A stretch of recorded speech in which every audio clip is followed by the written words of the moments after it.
ఓం మహాలక్ష్మ్యై చ విద్మహే విష్ణుపత్న్యై చ ధీమహి తన్నో లక్ష్మి ప్రచోదయాత్. Hello all, welcome back to my YouTube channel. అందరూ బాగున్నారని ఆశిస్తూ మీ అందరికీ అక్షయ తృతీయ పండుగ శుభాకాంక్షలు. అక్షయ తృతీయ రోజు లక్ష్మీ కుబేర పూజని చాలామంది చేస్తూ ఉంటారు. లక్ష్మీ అమ్మవారికి ప్రాధాన్యత ఎక్కువ అండ్ అందుకే ఈరోజు కొల్లాపూర్ మహాలక్ష్మి అమ్మవారి గురించి ఈ వీడియో చేయడం జరిగింది. సతీదేవి శరీర భాగాలు పడిన ప్రదేశాన్ని శక్తిపీఠాలుగా పిలుస్తాము. అండ్ సతీదేవి కళ్ళు పడిన ప్రదేశమే కొల్లాపూర్ మహాలక్ష్మి అమ్మవారి టెంపుల్. కొల్లాపూర్ మహాలక్ష్మి అమ్మవారి టెంపుల్ని అంబాబాయి మందిర్ అని కూడా పిలుస్తారు. అష్టాదశ శక్తిపీఠాలలో 7వ శక్తిపీఠం మహాలక్ష్మి అమ్మవారి శక్తిపీఠం కొల్లాపూర్ మహారాష్ట్రలో ఉంటుంది. ఇదే ఆలయంలో మనం మహాలక్ష్మి యంత్రాన్ని కూడా దర్శించవచ్చు. దత్తాత్రేయ స్వామివారు తమ మధ్యాహ్నపు భిక్షని కొల్లాపూర్ అమ్మవారి దేవస్థానంలో స్వీకరిస్తారు. మహారాష్ట్రలో మనం 3 నరశక్తిపీఠాలని దర్శనం చేసుకోవచ్చు.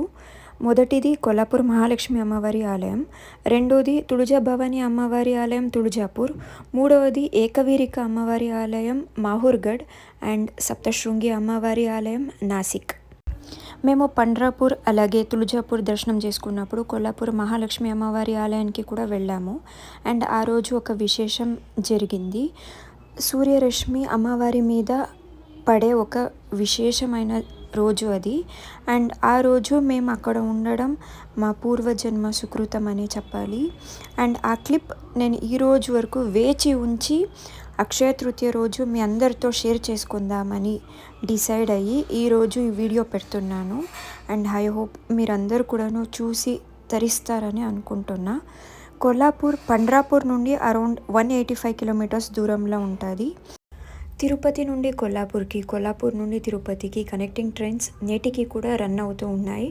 అండ్ చాలామంది భక్తులు అలానే దర్శనం కూడా చేసుకుంటూ ఉంటారు. కొన్ని విశేషమైన పర్వదినాల్లో తిరుమల వెంకటేశ్వర స్వామివారి ఆలయంలోని అధికారులు కొల్లాపూర్ మహాలక్ష్మి అమ్మవారికి పట్టు వస్త్రాలని సమర్పిస్తారు. అండ్ అలాగే కొల్లాపూర్ మహాలక్ష్మి అమ్మవారి ఆలయంలోని అధికారులు తిరుమల వెంకటేశ్వర స్వామివారి ఆలయానికి కూడా పట్టు వస్త్రాన్ని సమర్పించే ఒక సాంప్రదాయం నేటికి కూడా చాల్తీలో ఉంది. కొల్లాపూర్ని కరవీర క్షేత్రం అని కూడా పిలుస్తారు.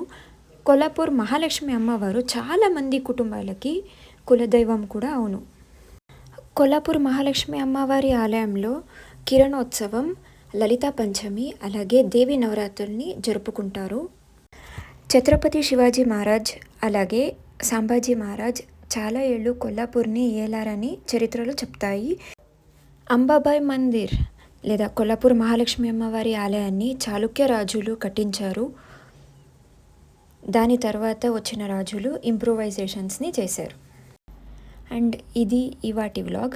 అండ్ మీరందరూ అక్షయ తృతీయ పూజని మంచిగా చేసుకున్నారనే భావిస్తున్నాను. అండ్ నాకు ఇంకేదైనా గుర్తుకొస్తే డిస్క్రిప్షన్లో పెట్టడం జరుగుతుంది, అక్కడ వెళ్ళి చెక్ చేయండి. కమ్యూనిటీ పోస్ట్ని కూడా అప్పుడప్పుడు చెక్ చేస్తూ ఉండండి. ఏదైనా క్విజ్ లాంటిది కూడా పెడుతూ ఉంటాను, లేదా ఏదైనా ఇన్ఫర్మేషన్ అయినా ఇస్తూ ఉంటాను. So do check it out. రేపు కూడా ఒక స్పెషల్ డే, దాని గురించి రేపు ఒక వీడియో కానీ షార్ట్ వీడియో కానీ పెట్టడం జరుగుతుంది. సో అది కూడా చెక్ చేయండి. మళ్ళీ నెక్స్ట్ వీడియోతో కలుస్తాను. ఐ హోప్ అందరికీ వీడియో నచ్చుతుందని ఆశిస్తూ టేక్ కేర్ అండ్ బై.